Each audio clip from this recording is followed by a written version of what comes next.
Unajua kwa sasa pale Strait of Hormuz, Rais Donald Trump alitangaza kwamba ataanza kuzuia meli pale, kwamba ataweka uzuizi wake na aidha anaweza hata kuzilipua meli zitakazokuwa zikipita pale, kwamba haruhusu tena na yeye pia meli za mataifa mengine kupita kwa njia hiyo ya kulipa kodi, lipa pesa na vitu kama hivyo.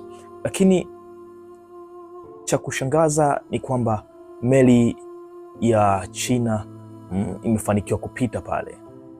Na hii ilikuwa ni baada kweli ya kutangaza kwamba hakuna meli itakayoruhusiwa kupita pale, yani Marekani atakuwa anazuia na zile meli na nini, lakini meli ya China imepita. Lakini na pia ndani ya masaa 36 kutoka Amerika itangaze hivyo, zishapita pale meli, zimeshapita pale meli zaidi ya